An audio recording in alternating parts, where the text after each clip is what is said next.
around and disregard it. Strip you off the ground, show you what heart is. Standing strong and proud, nothing can knock it. Let's get it started. It's the hardest. Talk around and disregard it. Strip you off the ground, show you what heart is. Standing strong and proud, nothing can knock it. Let's get it started.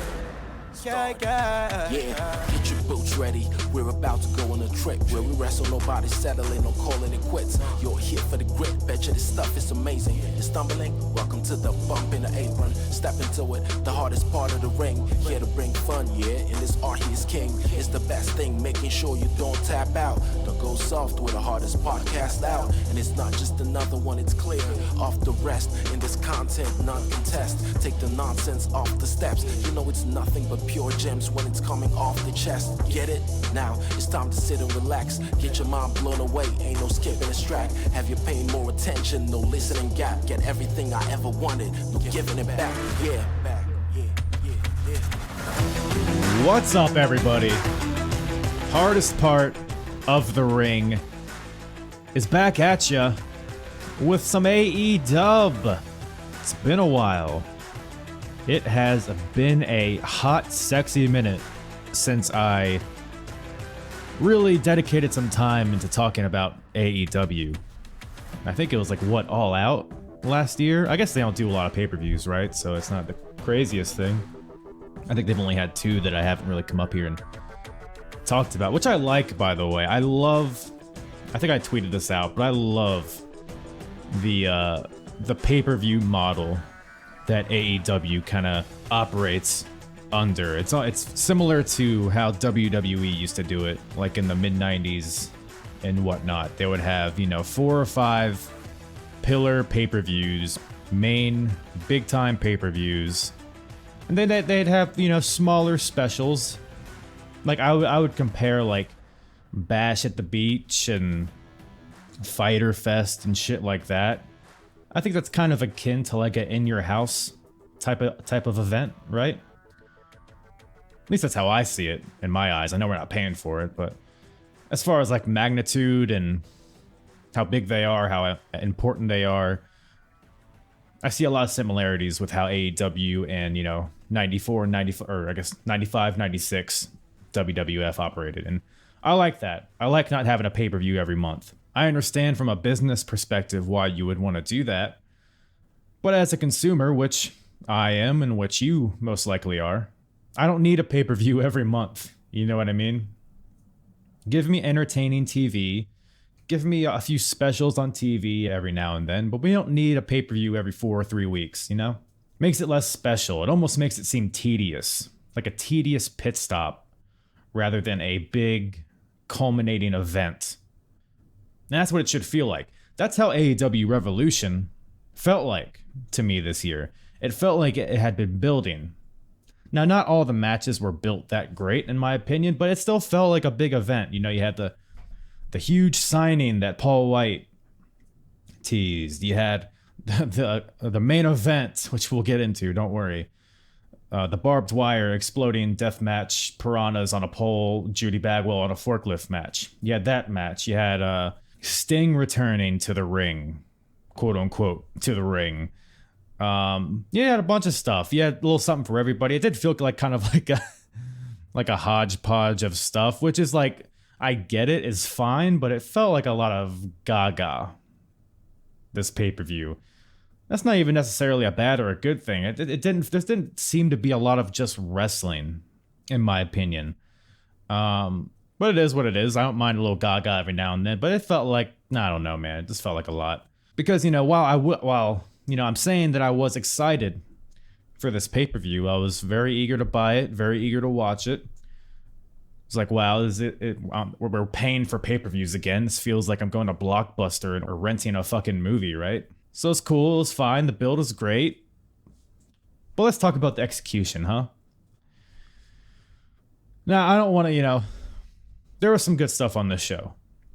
And we'll for sure get into it. But overall, this pay-per-view, I'll put it this way. It gave me more all-out 2020 vibes than it did Full Gear 2020 vibes. And that's not a good thing. It gave me vibes of Matt Hardy almost dying from falling onto the concrete floor, and not vibes of, Young Bucks versus FTR or whatever, you know what I'm saying? It was a solid pay-per-view. Definitely not. I'm kind of thinking of all they haven't had that many pay-per-views in all reality, but definitely not their worst. Like I said, All Out 2020, I would say that was definitely worse. What was the one where was it Double or Nothing last year? It was the one where Cage debuted in that really shitty ladder match, and you had Lance Archer versus Cody, and yeah, I didn't like that one either. That one was probably worse than this too. But yeah, Revolution, definitely not a strong show in my opinion. Although there were strong elements to it, but I think as a whole, I think there was just a lot of dead space within it. But yeah, I mean, might as well just get right. So we had the buy-in, which, full transparency, I didn't start watching until halfway through. So it's Thunder Rosa and Riho versus Britt Baker and a mystery partner. We got a lot of that. On this show. I guess the idea was Rebel was supposed to be Britt's partner, but she was injured, I guess, or couldn't get a doctor's note, some hullabaloo regarding that. So Britt Baker had to find a new partner. And who does she pick? Maki Ito. Hell yeah, doggy. I am, so I'm not, I'm not going to sit here and pretend like I'm super familiar on Japanese women's wrestling, because I'm not at all. But Maki Ito made a big name for herself, I guess, on social media, really, right? Really introducing herself to the American audience, and her character and the American audience, I think, is just a perfect blend. That's what us stupid Americans want. We want cursing, we want vulgarity, we want a lot of feces and all that. We want all of it, right? And that's what Maki Ito brings. And really my first time watching her, really. And she's got a lot of charisma, for sure. I think she injects a lot of character into the women's division, which is definitely something that it could use, for sure. But can't speak too much to her abilities in the ring, because like I said, this is really all I've seen of her. But from what I saw of this match, it seemed like the crowd was into it. Seemed fun towards the end. Ultimately, Britt and Maki Ito win when Reba hits Thunder Rosa in the back with a crutch, allowing Britt Baker to get the win here. And yeah, just another situation where Britt Baker is on the buy-in. I guess that's her thing. I guess she got bumped up to the main show in the last pay-per-view, right? Or was it the pay-per-view before that? I don't remember. But yeah, man, Britt Baker, I mean, it seems like I don't know what they're waiting on as far as giving her the title, or at least giving her a decent program for the title.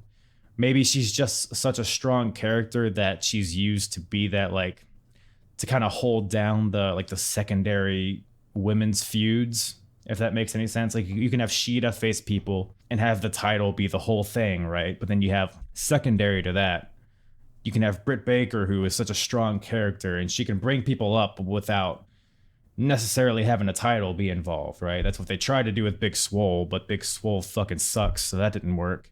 Thunder Rosa, I mean, they had a pretty good little deal there too, and I guess it's still going, right? So a lot of people say Britt Baker's being misused, and while I see what they're saying, she's constantly on TV, she's constantly involved with something, and it's only a matter of time before she wins the title and becomes the face of the women's division. So I'm willing to have patience with that, and good to see her get a win. And yeah, man, so that brings us to the main show. I don't know why I said it like that, but the main show, the opening match, we have the AEW tag team titles on the line. We have the champions, the Young Bucks, versus Chris Jericho and MJF. This match, so this is actually probably one of my favorite matches of the night, in all honesty, and I did not expect that at all. So here's the thing, this is a fun match, right? Now, if I just turn my podcaster brain off, it was a fun match. However, there were certain parts of this that you just couldn't ignore. it felt like just a lot. There was a lot of waiting around for spots happening, particularly MJF. He was the biggest culprit in my eyes. There were a lot of situations where he would just be like bent over, waiting for something, waiting for one of the Bucks to do something, or he'd be standing around waiting for some sort of Hurricane Rana or some shit, right? It just felt really clumsy, and like the selling was non-existent in that aspect. You know, Young Bucks get a lot of shit for being very choreographed, and I've said before that I think the Bucks get more hate than they deserve. I think they do have a great psychology element to them. I don't think they're just flips and flops, at least anymore. I think in the past couple of years, they've really stepped up their game in terms of having like really cohesive storytelling in their matches. But ultimately, like their in-ring style can be very choreographed a lot of the times.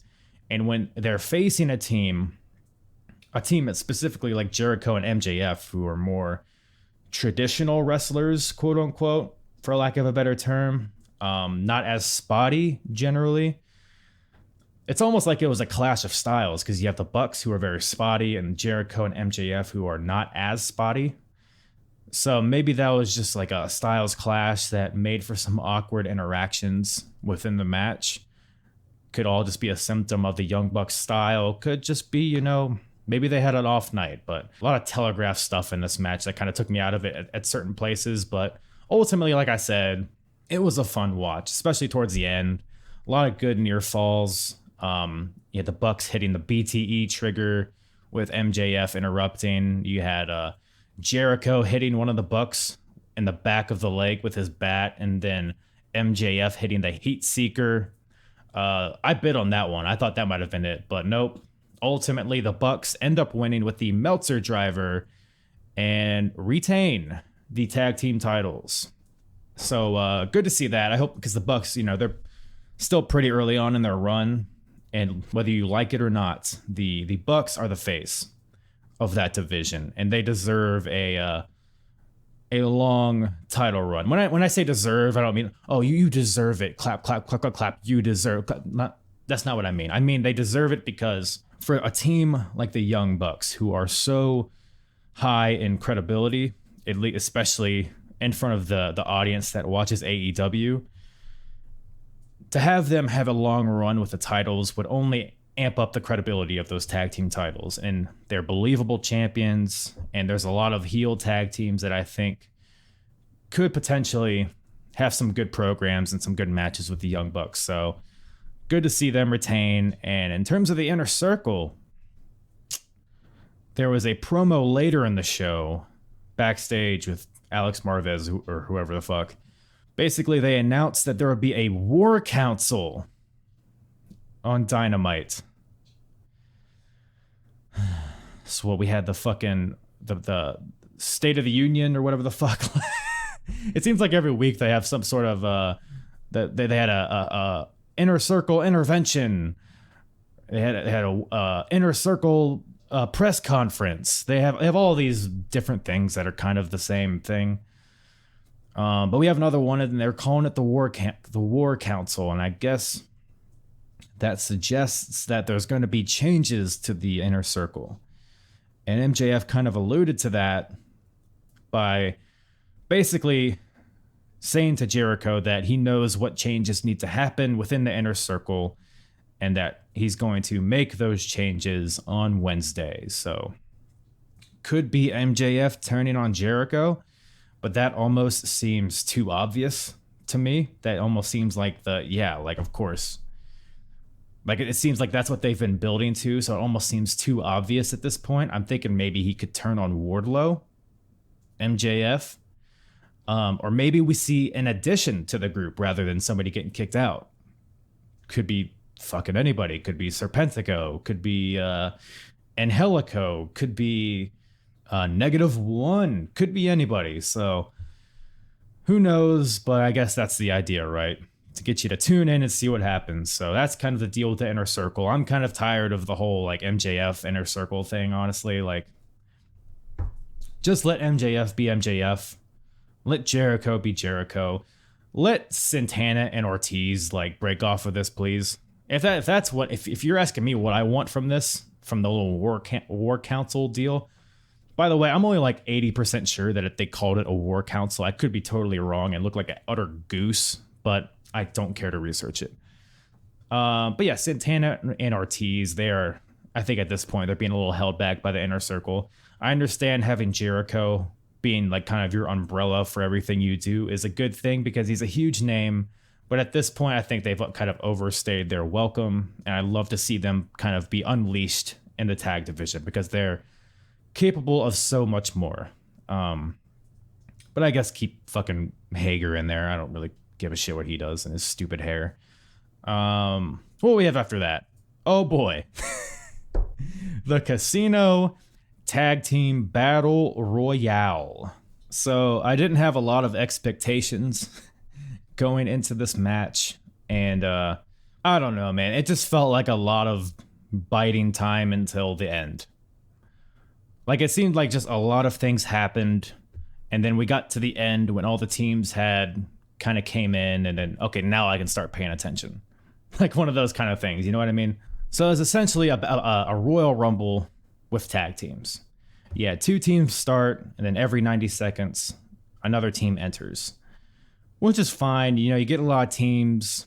You get them exposure on pay-per-view. It's fine. I get it.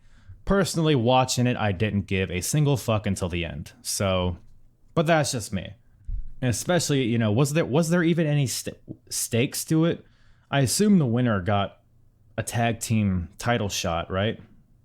I'm pretty sure that's what it was, but you know, they kind of hand those out willy-nilly anyways, so it's like, who cares? But it really picked up at the end, for sure. The ending stretch of this match is pretty fucking awesome, actually, especially with Pac, Phoenix, Jungle Boy, like John Silver was in there. I can't remember the exact order of people of getting eliminated, but I know the last 3 were Pac, Phoenix, and Pac, X-Pac, 6, whatever the fuck his name is, Pac, Phoenix, and Jungle Boy. So you had the team of Death Triangle versus Jungle Boy. So Jungle Boy was fighting from underneath. I think it was actually towards the end, it was 3 teams and Jungle Boy. So he was fighting from underneath throughout the entire last couple minutes of this match. And he ended up being in the final 3, actually final 2. So Jungle Boy looked really strong in this match, which I like. But ultimately, Death Triangle wins this match with Phoenix being the last survivor. Phoenix and Jungle Boy specifically had a really good interaction, like a mini match of sorts towards the end. I'd like to see them have a one-on-one match at some point. But Phoenix wins for Death Triangle, solidifying them as the number 1 contenders, I'm assuming, for the tag team titles. So I guess we're going to see Death Triangle versus Young Bucks, huh?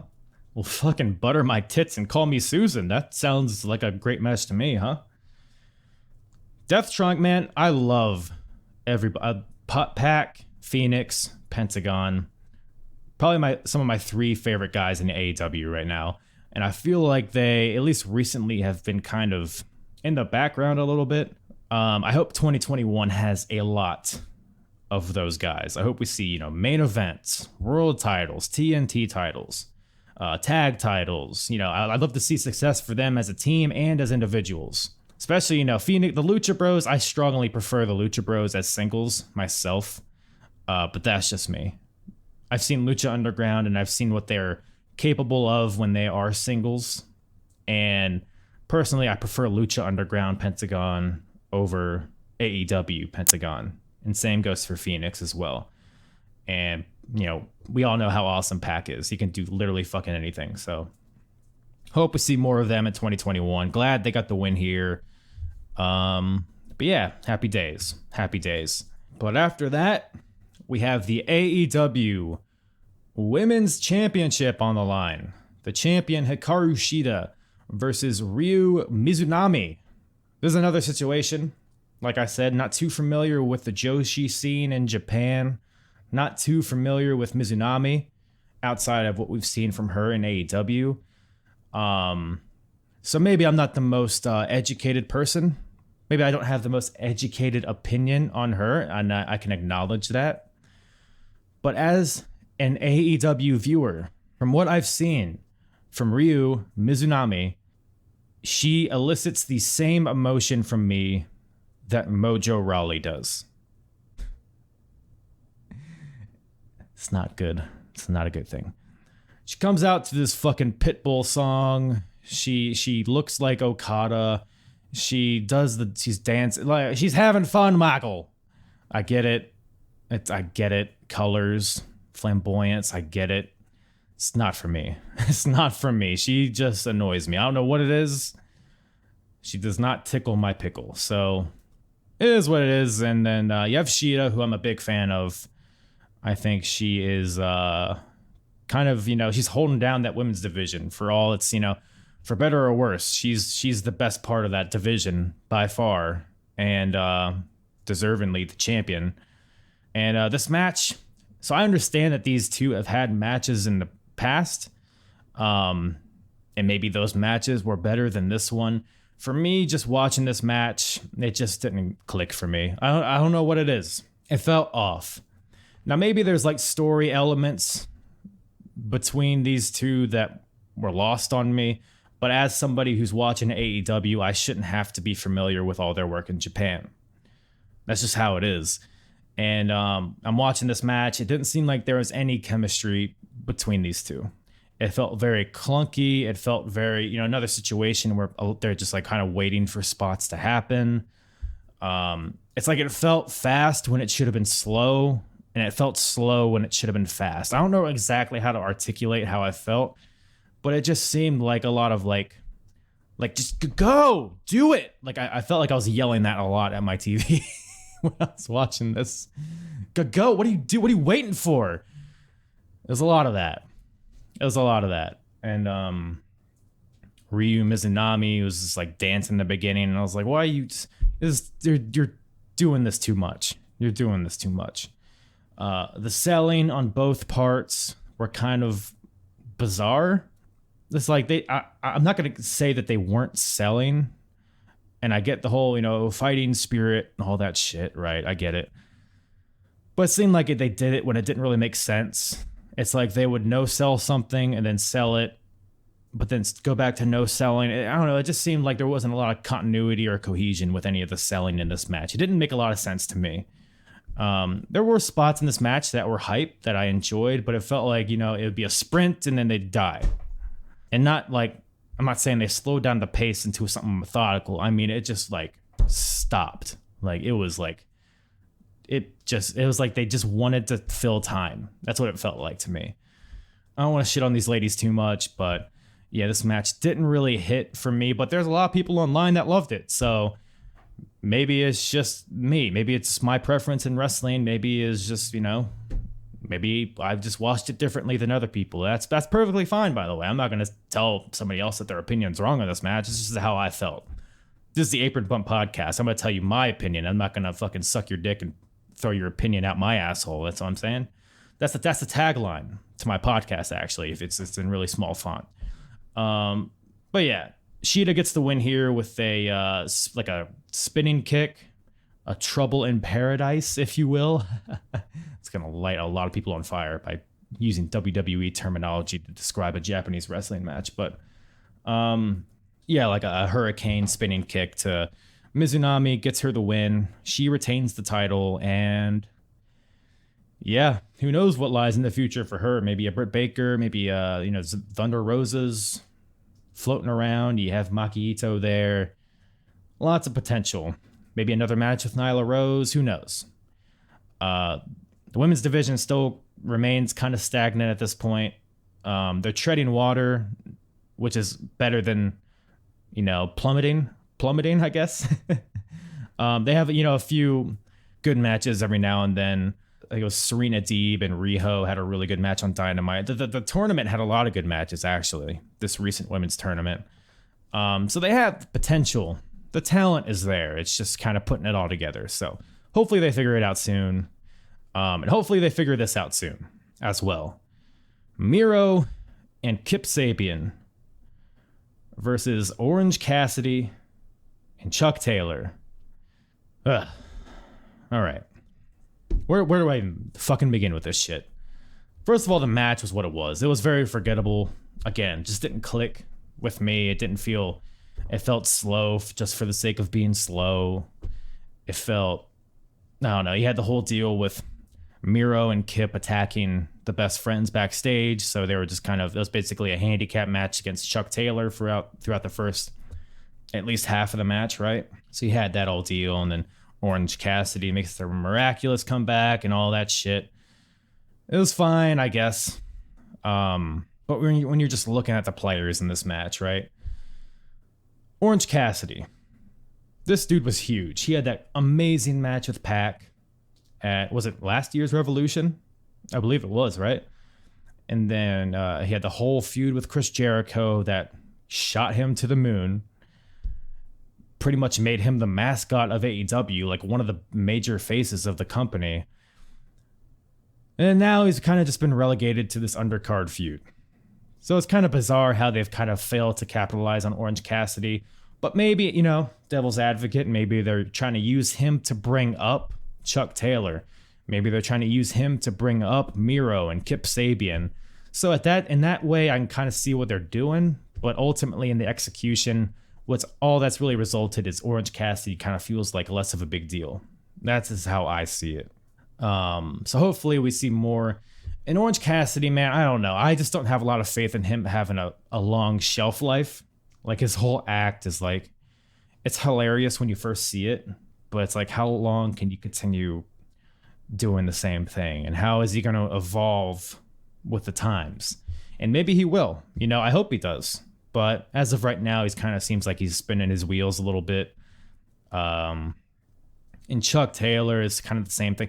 Chuck Taylor is a guy that I just have like an irrational hate for. I don't know exactly what it is. I think it's just how he's like shrugs his shoulders and goes, ha, wrestling, am I right? Like, he has that kind of attitude all the time. Like, isn't this silly? Isn't pro wrestling silly? Like that. He has that kind of like aura to him. It's like, all right, man, do you want me to take you seriously, or do you want me to just change the channel when you're on TV? Like, pick one. Kip Sabian, he's kind of just been there throughout his entire run there. He's kind of just Penelope Ford's husband at this point. And then you have Miro. Oh boy, we have Miro. Whew. All right. So here's the thing. Now you hear it a lot online, right? AEW, they've just fumbled Miro. They've been booking him like shit. Oh, he was better in WWE. He might as well just go back to WWE because he was being booked better there. Listen to me. Listen to my voice. Put your ears inside my mouth. Miro. So AEW is very well known for giving their performers a lot of creative freedom. Some may say too much. You see that a lot. And I don't think there's any better representation of that than Miro. Miro is a video game guy, like in real life. He has a Twitch channel. He's a big gamer. That's his personality, and that the sense of humor that we've seen on AEW. That's his sense of humor. The character that we see on AEW, and I don't know Miro. I'm not backstage. I'm not in the writer's room. I'm not gonna sit here and pretend like I'm a fly on the wall in the creative meetings. But just using context clues and using my knowledge of watching Miro throughout the years, I think it's very safe to say that Miro's character in AEW is completely manufactured by Miro. It wasn't a character that was given to him. It wasn't a writer that kind of writes scripts for him. It's like, oh, what if you could be like a gamer guy? Tony Khan didn't come up to him. It's like, hey, do you want to like call yourself the best man? Do you want to like have a feud revolving around a broken game system? Do you want to call your finisher the game over? I think we should have you do. No, Miro wanted that. Miro created this character that we see on AEW. That's him. That's not Tony Khan. That's not AEW. That's him. So it's not AEW's fault for his booking, because that's what Miro wanted. And this is my assumption, but I think it's a very safe assumption. Even though it did drive me fucking crazy that Tony Khan used the ranking system to to justify it. Because Miro came in towards the later in the year last year, and then Tony was asked about his booking and his place on the card and how he hasn't really clicked with the audience. And then Tony Khan's like, oh, well, you see, the rankings, they don't reset until the beginning of the year, so we can't just throw him into a world title match if he doesn't have the record for it. So we got to wait till the next year when the rankings reset, so now he can, compete for world titles and be... First of all, he's not competing for world titles right now, and it's fucking March, first of all. Second of all, you're going to pretend like Brian Cage didn't debut in his first match and win a world title shot? You're going to pretend like you can't just throw tomato cans at Miro on AEW Dark and bump up his record? So that really annoyed me when Tony Khan blamed it on the fucking ranking system. That was absolutely absurd. But other than that, man, Miro's just he's still finding his footing. He's trying to figure out a way to translate his personality into his character, because he does have a big personality. It's just, how do you translate that into a character on TV? Because he's a heel, so he's like trying to be funny, but like trying to also be intimidating. It's a whole thing. It's a real, mismanaged thing from a lot of different, perspectives. But at the end of the day, man, he's a beast. Miro is a fucking beast. Did you see him kick the shit out of Orange Cassidy on Dark? He almost sent his head into the fourth row with a Machka kick.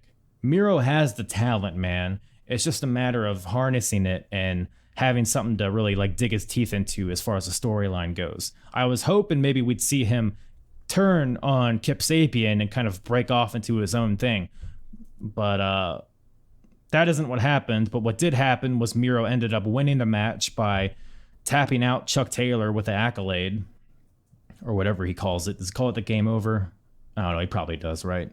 Whatever. Camel clutch, ethnic submission, whatever you want to call it. Miro wins the match in very dominating fashion. Looks like a beast, but he's still with Kip Sabian. Look, man, the best man stuff. He's trying to rekindle the Rusev Day momentum. He's trying to think of a chant that people can chant. Best man, best man. It's just not hitting with the audience, man. Nobody cares. The best man stuff is done. Kip and Penelope are married now. Just let it die, man. Just be a fucking animal.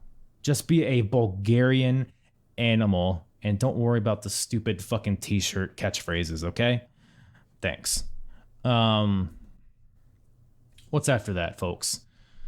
Hangman Adam Page versus Matt Hardy in a big money match. The winner of this match gets the first quarter earnings of the loser, which is kind of a funny stipulation in all honesty. But this match, again, like it seems like it's kind of becoming a theme, but it just feels like another match that went on a little longer than it needed to.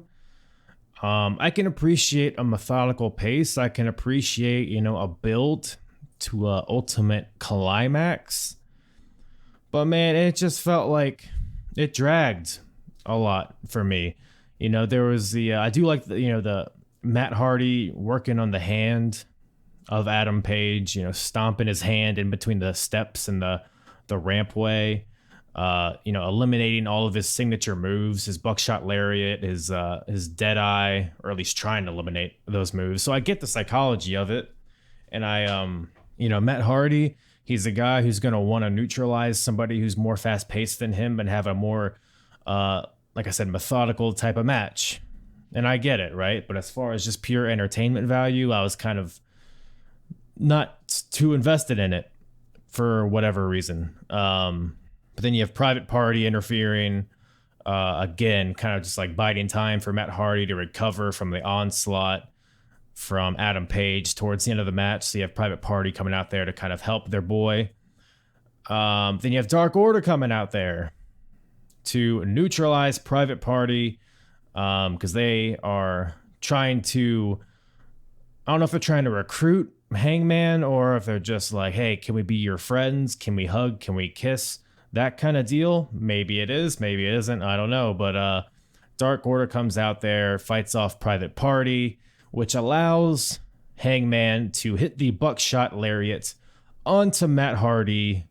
And 1, 2, 3, Adam Page is your winner, and he gets all of Broken Big Money Matt version 1's earnings for the first quarter for Q1 2021. Fun. No, it was, it was a decent match. Definitely, again, I feel like I'm saying this about every match here, but it really picked up at the end. So I guess you could say it built to something, which maybe that's a good thing, I guess. But all in all, it was fine. He had a little deal with the Dark Order at the end. They're all hugging Hangman Adam Page. And, I do kind of like the pivot they've taken with the Dark Order ever since Brody's passing. And they've definitely, they're a natural babyface team at this point now. You can't really go any other way with it, right? But Page is rightfully so very hesitant to join them, at least even if he doesn't like join the Dark Order, but just in joining like a friendship between them, so.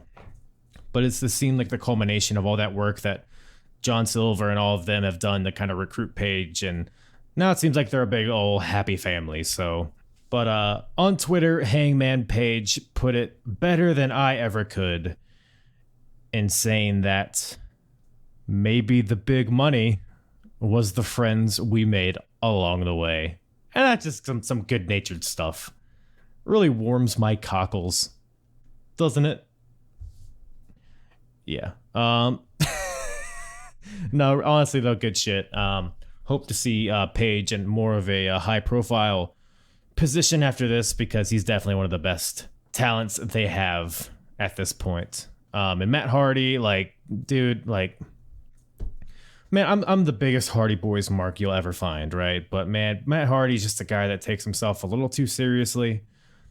The multi-facet or multi-characters, what does he call it? Multi-facetious, multi-feces. He's multi-feces with his characters in that he's like everybody at the same time. He's Broken, but he's also Big Money. He's also version 1. He's like, I get it. He's trying to, but the story, man, look at, you got to think about it. He's like all of these, okay, dude, take it easy, all right? It's not that deep. But just be a guy, be a veteran mind backstage. What he's done with Private Party has been great, in my opinion. He's given them some direction. But as far as these big one-on-one matches with Matt Hardy, I'm about done with it personally. But then after that, we have the Face of the Revolution ladder match. So hanging from the rafters is a gold, when you hurt your asshole and you have to sit on a donut, to ease the pain. It seemed like one of those, but gold. So I guess that's what they're all reaching for, huh? A big gold asshole donut. So very high stakes, as you can see. No, but obviously, blasting out your asshole. The brass ring hanging from the rafters, and whoever can grab the brass ring, fun. Whoever grabs it gets a number one contenders, or is the number one contender for the TNT Championship. So, love the stakes in this match, in all honesty, and really didn't really know which way it was going. But going into this match, so it's a 6-person match, but only 5 of the competitors were announced. We had Cody Rhodes, Penta El Cerro Miedo versus Scorpio Sky versus Lance Archer versus Max Caster versus All Ego Ethan Page. Woo doggy. So admittedly, I'm not super familiar with Ethan Page other than the handful of the North matches that I've seen in Impact. A great team over there with Josh Alexander. Who knows if that'll be a team that we see in AEW down the line. But as a singles, I haven't seen too much of Ethan Page. I've seen some of his promos. I know he's a really charismatic guy. Can be a really strong character if given the chance. And pretty solid in the ring too, as far as I know. So good signing there. Seems like a guy that has a lot of potential. A lot of guys support this guy. So I'm all for All Ego and seeing what he can do in AEW. But the match itself, once again, unnecessarily long. Like I said, it's a theme here, right? It just seems you should never be bored watching a ladder match. A 6-person ladder match should never drag.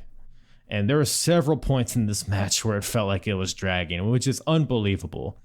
I mean, you had the spots, right? You had Penta giving Cody a Canadian Destroyer onto a ladder that was set up on the outside. You know, the obligatory Canadian Destroyer spot.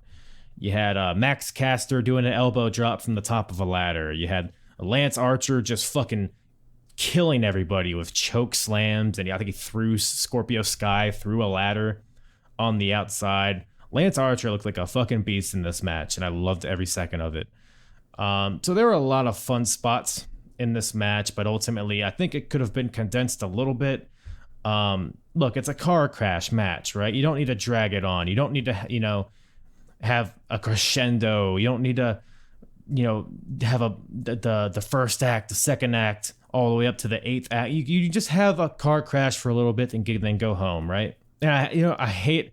Look, this might be kind of contradicting what I just said, but with the whole Cody and he had an injured shoulder. I guess it was from the Canadian Destroyer, right? Or at least that's like the straw that broke the camel's shoulder. So you had that whole deal where Cody got brought to the back, and oh my god, I wish I had more eyes to roll at that. The whole spot where somebody gets injured, quote unquote, then gets taken to the back, and then makes a miraculous comeback. Oh Christ, this whole thing. Can you be more cliche and fucking generic? Holy shit. I guess that's Cody's thing, right? Anyway. So, but other than that, fun match overall. Scorpio Sky ends up winning the match after kind of capitalizing on Cody's injured shoulder, which allowed him to shove off Cody from the top of the ladder, and Scorpio Sky grabs the brass ring, and really awesome to see. I think he's been injured for a while, right? Scorpio Sky. Injured, kept off TV, whatever it is. He had a lot of momentum in the early days of AEW, and it's kind of been lost, whether by bad luck or whatever. So this will hopefully allow him to recapture that momentum, because I think he has a really, really bright future, a lot of potential. He's really charismatic, great athlete, obviously, and yeah, man, look forward to see. I guess we'll be having him versus Darby Allin, huh?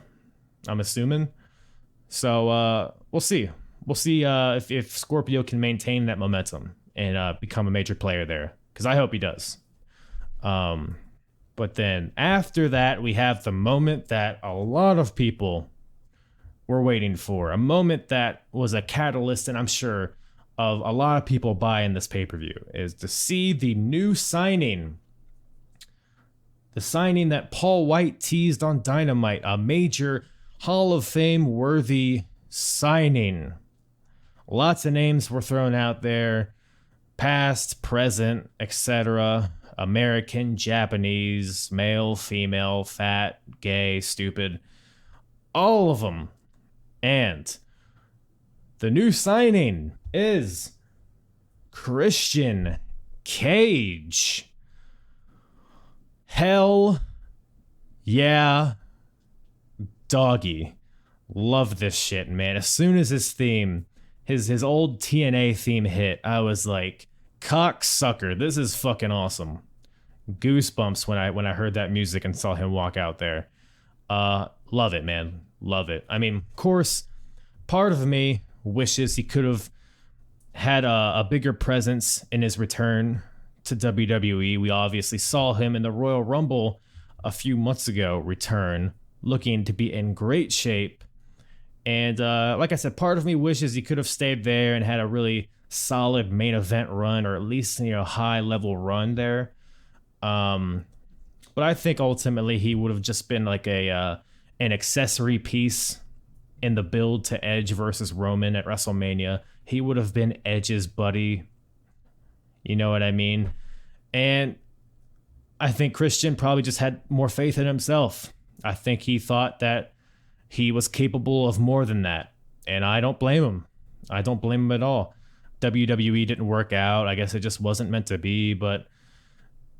And who knows if we'll ever. I assume this AEW run is going to be kind of his last hurrah, right? At least as like a full-time guy. You know, I wish he would have had more success in WWE. Although his feud with Orton in, what was it, 2011? That series of pay-per-views where they had world title matches. That's probably one of my favorite series of matches of all time. Like consecutive pay-per-views, like every match built on itself. Two of the best storytellers in wrestling, and they knocked it out of the park every single time. If nothing else, I can be satisfied that was able to happen, that Christian was able to at least showcase to the WWE audience what he's capable of, because he's done it in TNA, and hopefully he'll be able to do it in AEW. But yeah, man, it's awesome.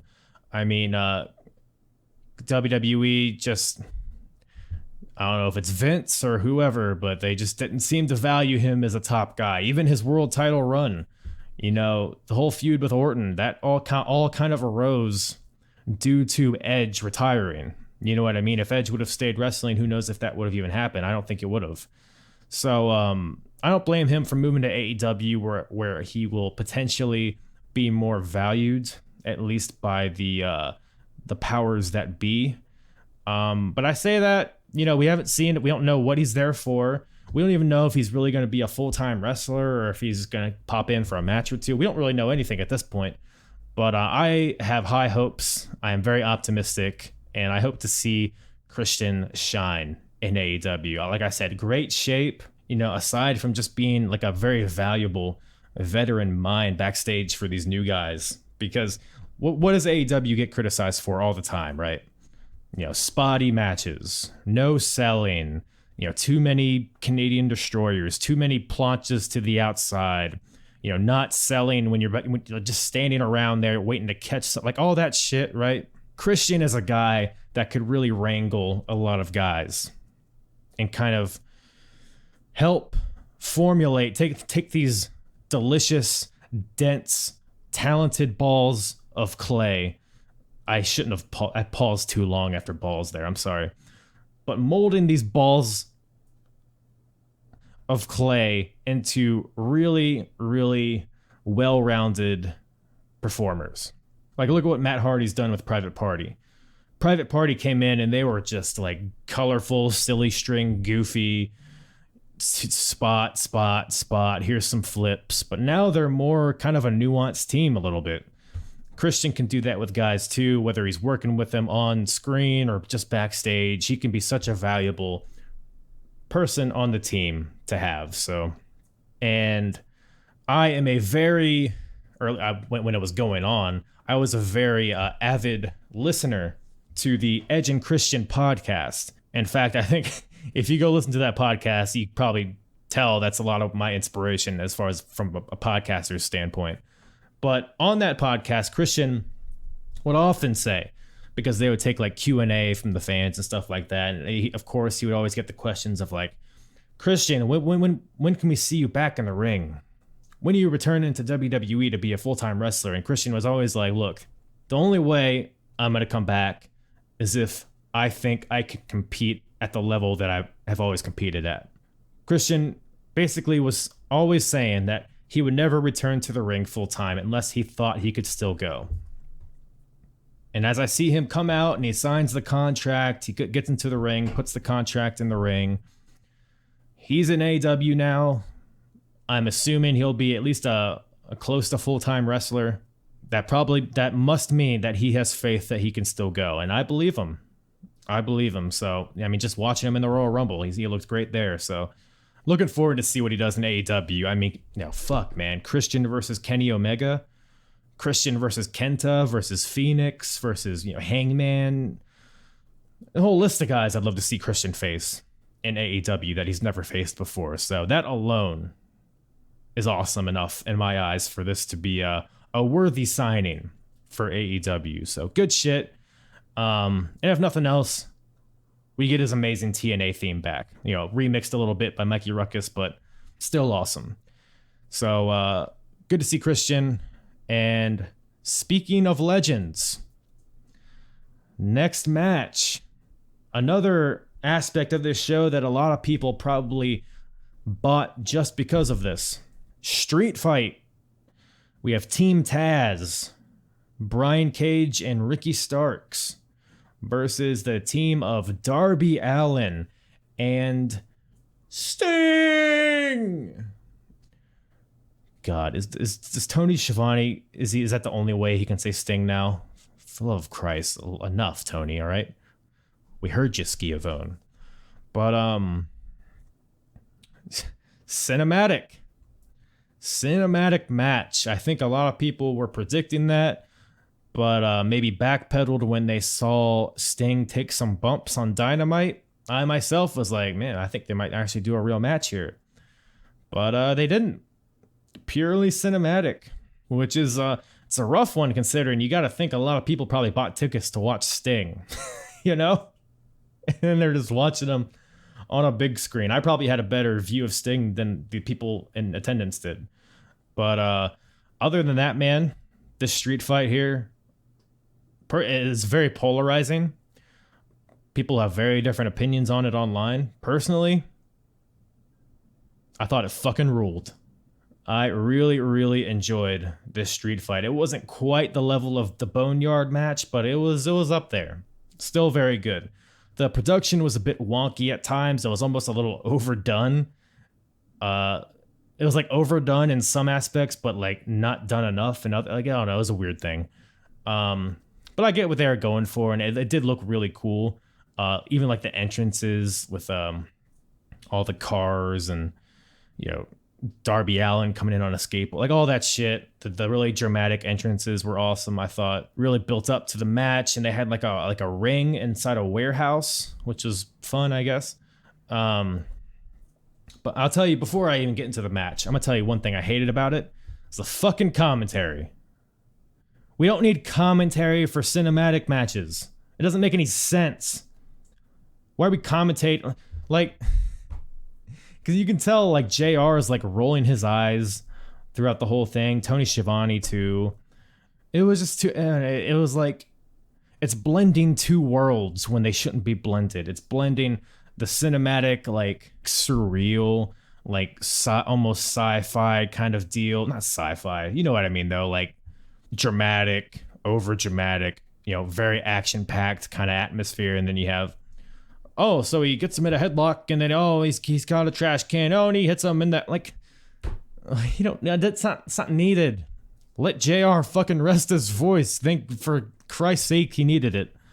And you have Taz on commentary, which is like, I guess, in that aspect I see, because Taz obviously has a vested interest in this match because his boys are involved in it. So it was cool to hear his reactions.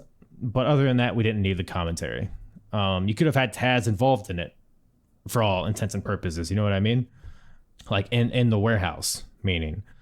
So the commentary wasn't needed. They did the same thing with the broken, it was Matt Hardy versus Sammy Guevara, that cinematic match. It's just not needed. But the match itself was fun. Some cool spots. You had people getting thrown through glass and shit. You had trash cans, baseball bats. You had Darby Allin doing a coffin drop from like 2 floors up through like some wooden platform deal. Yeah, you know, the two teams paired off and fought. They had all their different, you know, stories involved, and you had Hook and Will Hobbs get involved. It was fun. It was a fun ride. It didn't stay too long, I don't think. It looked good, you know, just visually it looked good, and I enjoyed it.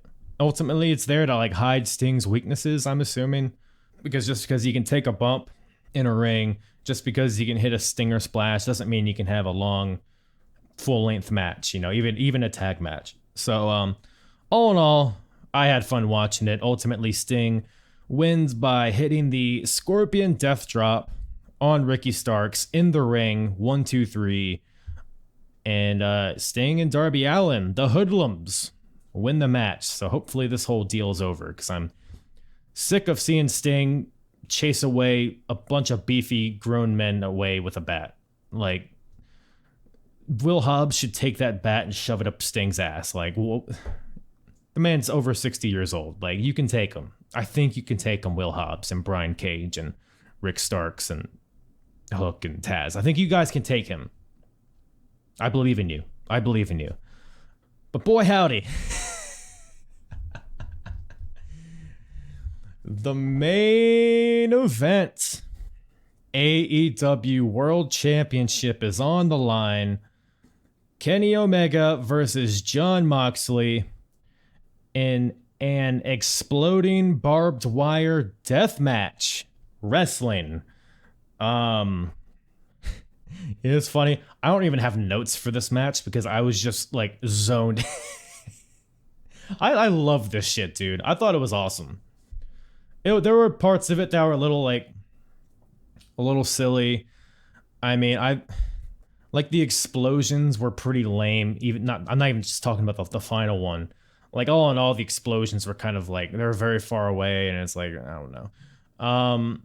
But ultimately, it's like, what am I expecting them to just fucking actually blow them up? No, I'm not. So I can let that slide. But yeah, man, just pure brutality in this match. I think this match was so much better than their previous, was it the Lights Out match at Full Gear 2019? That match that lasted like 2 fucking hours, and it was just like, all right, we're gonna do this spot.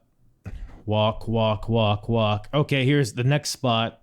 Walk, walk, walk, walk. Okay, spot number... Like, it just felt like spots for the sake of spots. But this match here, I thought everything built on itself.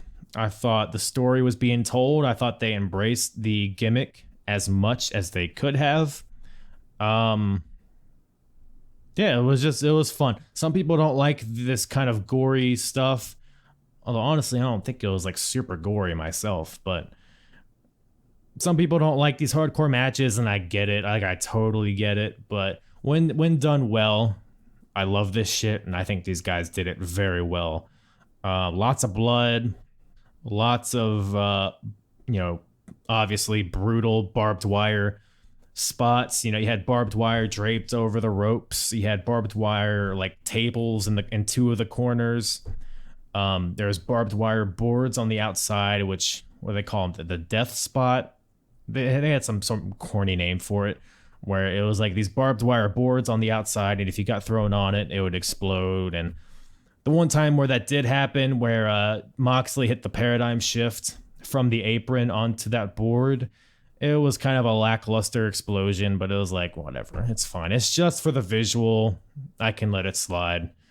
But man, yeah, to fucking Moxley taking that because he was given the move, but he by far got the worst end of it because he landed back first onto it and had to get out of it like a piece of Velcro. Like, holy shit.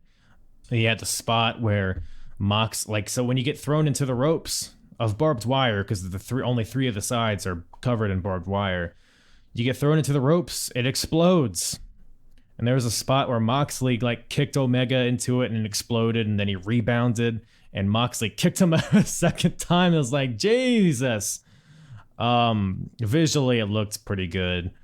But an aspect of this match that I loved was when Kenny Omega hit the one-winged angel, like kind of near the ropes.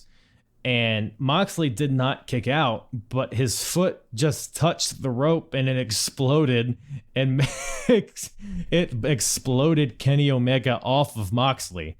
What a kick out that was, huh? Very creative. I love that. Yeah, man. Like I said, lots of blood, lots of brutality. Did not really need the Good Brother involvement, although I get it from, why wouldn't they interfere? You know what I mean? But it just seems like the Good Brothers are just nameless henchmen again. Just like they were in WWE with AJ. Just 2 numbers to help another guy, And I understand they're doing a lot of good stuff in TNA. In Impact. But yeah, it just felt like the Good Brothers came in there and beat up Moxley, which kind of pretty much just led to the finish, right? Omega, man, this fucking shit. Omega has a bat wrapped in barbed wire, which is fucking brutal enough, right? But no. We need a little bit more than that. We need a little sizzle. We need, we need a little sizzle Let's make that bitch explode when I hit Moxley in the face with it. Wrestling! Yes, so the exploding barbed wire baseball bat hits Moxley in the face, but that is not able to keep him down, so Omega is forced to hit another one-winged angel onto a set-up steel chair. Really, really brutal looking spot there as well, and that gives Omega the win, retaining the AEW World title. Like I said, love the match. But unfortunately, I don't think people are going to be remembering the match itself as much as what happened after. So, I'm going to start off with this by saying something that I loved about it. I love the fucking timer. I don't know if it was like 10 minutes. I think it was because the whole premise here is that once the match starts, it sets off a timer, a 30-minute timer. And when it hits 30 minutes, the ring is going to explode. Whether the match is over or it isn't. And that kind of let the crowd know that the match is going to go at least close to 30 minutes, right? I think that's kind of a given, unfortunately, but that didn't really hinder my enjoyment of the match personally. So Kenny Omega wins at, I guess, the 26, 27 minute mark, somewhere in there. So they keep on beating up Moxley. They handcuff Moxley, Omega and the Good Brothers do, beat him down some more, and then the 1 minute left timer pops up. And what I was saying before is that I guess it was at the 10-minute mark, 10 minutes to go, there was an audio timer. It wasn't displayed anywhere, but you could hear the dun dun dun dun. I thought that shit was awesome. It was a little campy, but I was like, man, that fucking rules. I feel like all wrestling matches should have that sound effect in the background. Yes, so Moxley's beaten down. 1 minute to go before the ring explodes. Out comes Eddie Kingston to save Jon Moxley, to save the man that beat him at the Full Gear pay-per-view, oddly enough, with barbed wire. But evidently there's some innate respect, friendship between Moxley and Eddie Kingston. So Eddie comes out to save Moxley. He can't pick him up. So he sees the timer about to hit 0. Eddie Kingston heroically covers Jon Moxley, covers his face with his body, puts his face down. 3, 2, 1.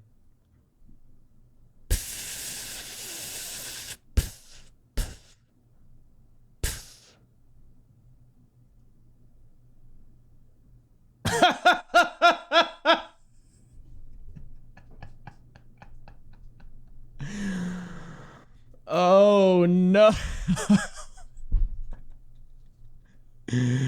God damn it. This amazing match, this dramatic moment. You have the timer, you have the music, you have the barbed wire, the blood, the commentators are into it, the crowd is backed off. We're all expecting this huge explosion that's gonna just take the show off the air. We were all expecting this mushroom cloud of smoke and fire and cum all over the fucking screen. And what we see is, 4 sparklers and some of the same explosives they were using in the match. Just a little poof. Seemingly something went wrong. I'm sure there was supposed to be more explosives, but technical difficulties are a bitch. We can all, in hindsight, say what they should have done instead. A lot of people are saying that Kingston should have called an audible and not sold it, but one thing you got to think of is that Eddie Kingston, his face was down, so he couldn't really see anything. So he couldn't see how lackluster it was, I'm assuming. So that's really because you can kind of and that's kind of what they did after the show. You can find it online where Moxley cut a promo. He's like, well, I guess Kenny Omega couldn't build a good bomb, something like that, right? They could have done that. It could have been Kenny Omega. I think he tweeted it or he said somewhere where he's like, well, I'm not gonna risk the chance of me exploding. Yeah, of course I'm not gonna make a real crazy explosion. So they could have gone with that angle of it, but the problem is that Eddie Kingston sold it like he was dead, which is just unlucky for him. But I said on Twitter, maybe explosions are a metaphor. You know, people were expecting fire and death, but really the explosion is the friendship that we witnessed before our eyes. The explosion is the love that Eddie Kingston had for Moxley. The explosion was our hearts by being in the presence of friendship so fierce as it is between Kingston and Moxley. That's the real explosion, everybody. Don't worry that the actual pyro was a 12th as dramatic as Cody Rhodes' normal entrance. Don't worry about that. Just think of the explosion of love. Thank you all for coming and joining me in this walk through passion, through letting me embrace your hearts through my voice, for letting me hold your hands through an audio medium, to allow me to put my tongue into your ear and caress your ear canal with my saliva, my lips, and most importantly, my explosion of love. I hope you all have a great evening. I hope all of your weeks are blessed and full of the explosion of love that we saw in this death match between Kenny Omega and Jon Moxley. Have a good day, everybody. I'm hard. Yeah. It's the hardest. Talk around and disregard it. Strip you off the ground, show you what heart is. Standing strong and proud, nothing can knock it. Let's get it started. It's the hardest. Talk around and disregard it.